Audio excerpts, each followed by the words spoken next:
Hi guys, welcome back to the Shannon Show podcast. Hello if you're new. So today's episode is going to be a review of Too Hot to Handle Season 1, The Reunion. Feel free to comment down below your thoughts on my commentary. I'm always up for a chat. I'm always up for a debate. And if you like this video, give it a thumbs up. And if you didn't like it, give it a dislike. No hard feelings. So let's get into the review. So Too Hot to Handle have actually done a reunion episode. I definitely think it was a smart thing to do considering that the show was quite popular, and they actually did a kind of virtual reunion, which a lot of reality TV shows are doing, which I thought was a smart thing to do. It's cheap and it probably cost them less than having to fly them all out together, and I think the production team are probably happy about not having to fly them all out to one location. I wasn't really sure what to expect from this reunion, to be honest, because I feel like the contestants have already been documenting the kind of what happened next, so I wasn't really sure if the reunion was going to offer much substance to what some of us who have been following up with everyone already know. I think they probably should have done something like an NDA type of contract where they weren't allowed to speak with people until the reunion. I think that would have actually served them better. But I was still kind of interested about all of the contestants being brought together, what kind of things they were going to address. I was personally hoping they were going to address, obviously, Harry and Francesca, the whole Harry lying thing. Did they actually talk about what was shown on TV? Because not only did he lie, did he actually did try and start up a hate campaign against Francesca. And then I was hoping maybe they'd address the animosity between Harry and Kels and why Harry kept calling Kels ugly.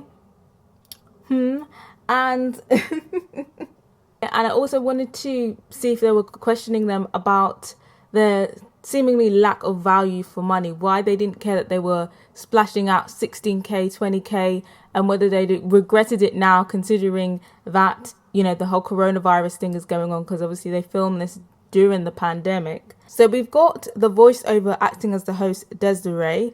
Now in the series, I actually didn't really like her voiceover, but I think that she does actually make a good host, and maybe she could be a replacement for Lana, because I'm not gonna lie, I'm not the biggest fan of Lana, to be honest. So yeah, I feel like if they were going to introduce a host to the show, I think Desiree would probably make a good host. So the reunion starts off addressing Harry and Francesca together. They kind of talk about how their life is after the show. They've moved in with each other. They've got tattoos. They're in love with each other. How they're going to move in with each other. You know, they've already met each other's families. And it all seems very romantic. Very too good to be true in my eyes. I was just thinking, they're really selling this storyline and they're really committed to this storyline. And then Desiree basically calls Harry out and says, you know, why did you lie about Francesca and why did you not apologize for it? Then Harry actually apologized on screen. I'm not sure if he hadn't actually apologized to Francesca. The way that it seemed was that they kind of just didn't address it. He finally does publicly apologize for lying on Francesca. She doesn't go deeper and talk about how he was basically trying to do a hate campaign against her in the house, which I would have preferred, but we got an apology. But I'm not gonna lie, I've been simmering on this for a while.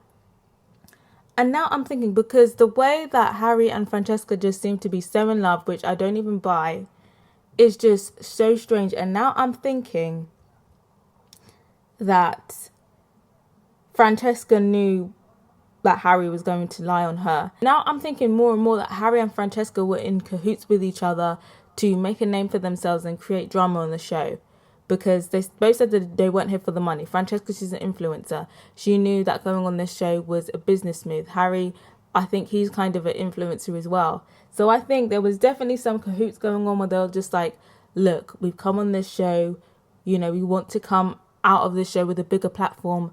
Let's do this. Let's create some drama and we'll have a whole storyline. I think they're both very smart individuals and I wouldn't put them past them to create this whole storyline. But what do you guys think? Or do you feel like this is a very calculated business relationship? I'd be interested to hear from you guys.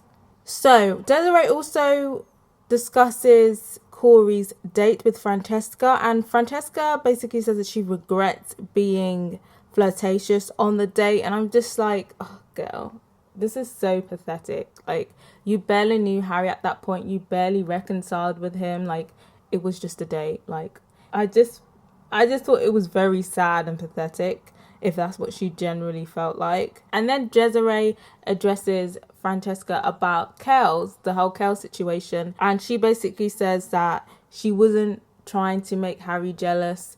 Yes, it was in the back of her mind, but she just wanted to explore something with something else because she thought her and Harry were over. And of course, she had to put her 2 cents in, stick to the script, and was like, but, me and Harry, I realised that me and Harry had something rare and it wasn't going to work out for me and Kels. And it's just like, Desiree did not ask that. So again, I just feel like this whole relationship is so scripted. And then Harry proposes to Francesca. And Francesca says yes. And that's when I was just like, this relationship actually just stinks of a publicity stunt. Like, engaged, really? I do not buy that one bit. I just feel like... And it's just blatantly obvious now, because it's kind of like, I guess considering everything, they've actually been together for a year. But a year is just still a short time to know someone. Harry, I believe he just turned 21 or 22. I don't know. I just don't buy it. I personally do not buy this relationship. And I think them proposing with each other and proposing with each other on the reunion show just scream publicity to me. I think obviously people are going to eat it up. They've built a following.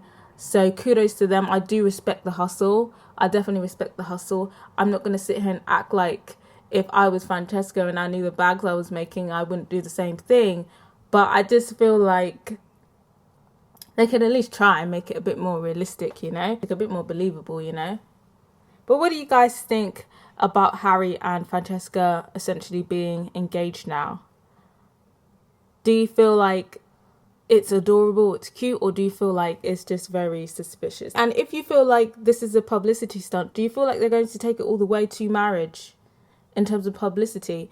I think they would, because they are going to be making a lot of money together. And then as a married couple as well, that is marketability. That is a whole niche. So yeah, like I said, I don't believe it, but I respect the hustle, definitely. And that was kind of it for Harry and Francesca in terms of what their interview entailed.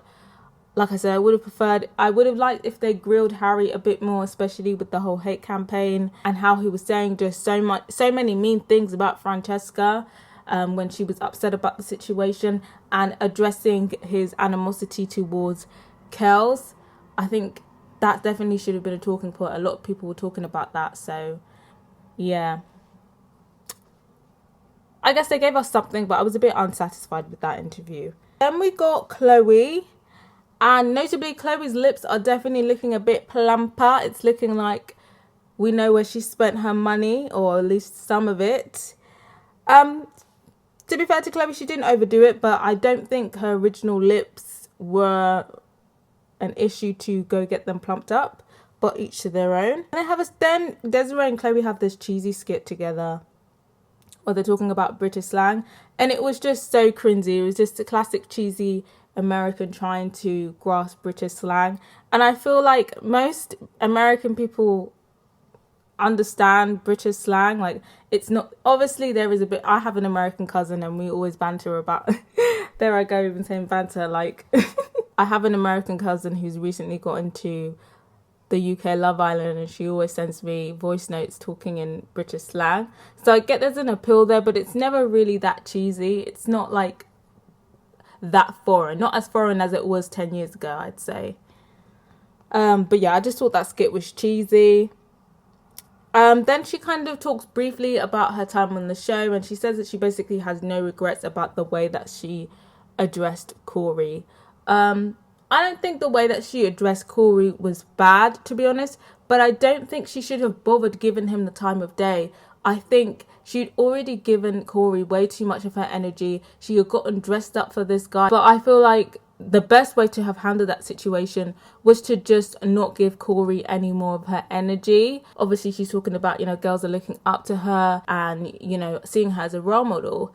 But I don't know. I just think, ladies, if some person is messing you about, just leave them to it. Do not give them any more of your energy. But what do you guys think? Do you feel like if someone was to fuck you over, should you then have this conversation with them and call them out and tell them you did this and you did that to me and now I don't want anything to do with you? Or do you feel like you should just kind of charge it to the game and keep it pushing? How do you feel like those situations should be dealt with? I'd be interested to know. One thing that I noticed is that she was forcing very hard this kind of dumb bimbo act. Now, we already know Chloe is not that smart, but she was definitely putting on a few things. Like, when there was that whole skit where she claimed that she didn't know what the Super Bowl was. Like, come on. You know, British people, we know what the Super Bowl is. Even the dumbest people in the class, even the people on the red table know what the Super Bowl is. So Chloe needs to stop with... so Chloe didn't need to do all of that because she just looks silly. Then, again, they have this little skit where they're like, oh, pick what contestant you think would be the president or a police officer most likely. That stuff was boring. I didn't really care for it. Then we have an interview with Kels, the accountant, and there wasn't really much to his interview. He kind of just said that he had gotten a lot of female attention from the show and some celebrities had hollered at him. And that was it, really. That's not really much of a surprise to me because Kels is definitely a snack. I'm not sure if he is that edible now after seeing some of his views, but aesthetically he's a snack, so I can understand the attention. Then we have an interview with Hayley, which I thought was very interesting because when the show concluded or when the show was released, Hayley was on her stories talking about how she was going to spill the tea. She's got so much spilled to tea, kind of hinting that she was going to spill some tea on production and stuff like that. And then all of a sudden, and you know, I followed her on Instagram just to hear that tea. And then literally like the next day she was like, oh, the tea's too hot, I've had to postpone that video. And I was just like, really, girl? I'm not here for tea baiting, you know? Tea baiting is just so disrespectful. But anyway. So at that point when she said that, I kind of thought that maybe the production had whacked the contract back in front of her and was like, if you say this or this and that about us, we're going to sue you. So maybe she got shook and decided not to. But the fact that they brought her on the show after kicking her off, I'm probably guessing her and the production talked it out and said, you know, maybe they apologized and said, look, we're going to give you this slot on the reunion. And if we give you this slot, will you just like keep it hush kind of thing? That's the kind of deal I think that they brokered. We see the virtual interview with her and Hayley definitely looks a bit different. She's definitely gotten some fillers done. I'm not really sure where. I know obviously the lips for sure. I'm thinking the chin, the cheekbones, and possibly nose, in her nose as well. But she hasn't overdone it, but she definitely looked better before. I just don't get it, but you know, again, each to their own. So the first thing Desiree addresses is Francesca, asking her if she has a thing for Francesca, and Hayley completely denies it. I think she kind of alludes to the fact that there could be feelings there, but she kind of just denies it and says, you know, she loves Francesca, but as a friend. And I don't know how you can love someone you barely know as a friend. But okay, Hayley, it's all right. And then they have a game where she describes some of the contestants and they only pick out a handful of them, which I thought was a bit cheeky. I would have liked if they had addressed more, or at least the people that she was in the house with. I thought the interesting point is that she said that she thought that Rhonda was naive, and I think that's probably a good judge of character because I do think Rhonda was a bit naive in the show. She says that Matthew is arrogant and close-minded, and I could definitely grasp that because some of the stuff that he was saying when he was describing what his ideal woman was sounded very creepy and close-minded, and like he basically thought that he was the perfect human being and the person that had to be with him had to be an absolutely flawless human being. But I think it's interesting that they didn't ask her what she thought about Harry, which again, I'm just thinking missed opportunities here. And then next we see Rhonda and Sharon, which I was particularly interested in because there has been a bit of drama with Rhonda and Sharon because they're not together. But initially, like a week ago, Sharon was claiming that they were together, but then Ronda came out and said that they weren't together. So then there was kind of like confusion as, are they together? Are they not? What is going on here? And my suspicions were that Sharon was trying to save face, and he was seeing, you know, how Harry and Francesca, obviously they're still together, how their numbers were climbing, and he was just probably getting Ronda on the phone like, just go along with it. But Ronda was like, nah. And obviously Ronda has a whole new man now. So yeah. Question Desiree asked Ronda is if she regrets picking Sharon instead of David.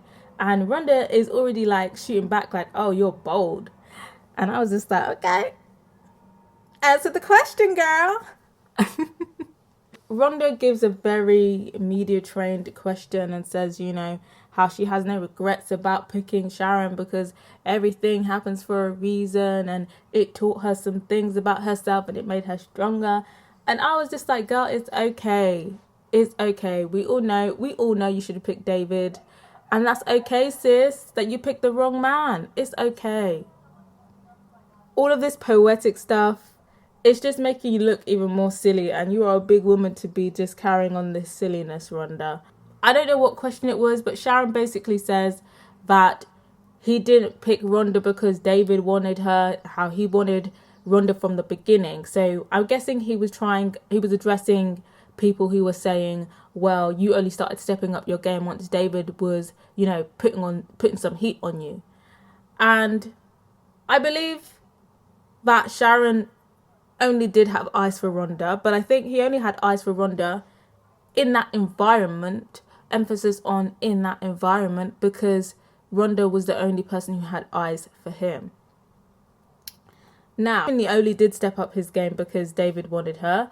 If David didn't show interest in her, he probably would have been stringing her along this whole season. So I think it was very cheeky for Sharon to deny that. He's very wrong and very strong. And he's definitely in denial. He was talking about how he was dealing with some issues. He was insecure. But, you know, they worked through that. And I just thought it was like, we all know what it was. It was very clear. Like, look at the way you were behaving. Come on. Sharon doesn't want to admit the truth. But I expected that. And then suddenly Ronda gets emotional and she's just talking about how, you know, seeing Sharon on screen and is making her think back to the old memories that she enjoyed and could have been. And I was just thinking, girl, why are you crying? Why are you crying, girl? I'm not going to lie, I was just very confused as to why Ronda was so emotional. I still don't get it. Another challenge skit, which again, I didn't really care for. And then we get Bryce. And we get Bryce's highlights. Obviously, we remember that he thought that he was all that and he was going to be diving deep in all of the cooch. But, you know, he didn't have much success. And he claims that he's now living a less wild life and he's not bedding women every night. I'm no longer seeking validation in people and that he's really achieved success on his self-growth journey. Like that, because from his persona he doesn't look like he's putting up that playboy act, even though the playboy act wasn't really working out for him considering he looked like somebody's dad. But yeah, I definitely think this experience definitely had a positive impact on Bryce. We love development, we love growth. Then we are treated to a segment of Bryce singing again, and on the show I thought he was joking, but after seeing him singing again, and he was proper trying to control his voice and hit those notes, I think he's dead serious about this music thing. Like, he's trying to get signed out here. And you know what? I respect the confidence. It takes a lot of confidence to come on a show and start singing. So, you know, I'm wishing Bryce the best on his music career. And that was pretty much it. We don't really see anything from anyone else. We don't see an interview with David. I would have liked to see an interview with David talk about, you know, Ronda, and I don't really care about him and Lydia, but of course him and Lydia, they were a thing. We didn't see any of that. Bryce and Nicole are apparently a casual online long distance thing. I know it doesn't really make much sense. I definitely think there was a bit of publicity there. Of course, the publicity obviously didn't pay off because they didn't even put Nicole on the show. Nicole was pretty much missing for the most of this show. She didn't really bring much to it, to be honest. But yeah, it just felt a little bit empty the reunion, format of it as well. I feel like it should have been a thing where we could see everyone's reaction when Desiree was asking a specific person a question, like a real reunion, like they were all in the room together. So I think this was definitely strange. This definitely felt like a promo video rather than a proper reunion. So again, improvements next season. You know, if they're going to go with this virtual reunion next year, like I said, I prefer to have everybody on the screen so we can see people's reaction. And when it's literally something between two people, we'd see there any fan questions, which I thought would have been nice to make it a bit more interaction. And again, just like the actual series, there just needs to be a bit more refinement there. They definitely could have made this like 10 times better than it was. But I think in the future, maybe they should have some sort of contract so that people are not allowed to reveal anything until the reunion is done, because most of the things that were in the show, most of, you know, people who are clued up and following everyone on social media already know half of this tea. So it's just kind of like, why am I wasting my time watching this reunion? I probably only recommend watching it if you literally have no idea what the Islanders are doing and you wanted to know, then I'd recommend it to you. But again, it wasn't really that satisfying. But I'd be interested to hear from you guys what you thought of the reunion. And let me know what you thought of my review. That is pretty much me wrapping up this video. So subscribe if you haven't yet. And if you have, don't forget to press that notification bell so you know when the next review is dropping. Till next time, guys. Bye.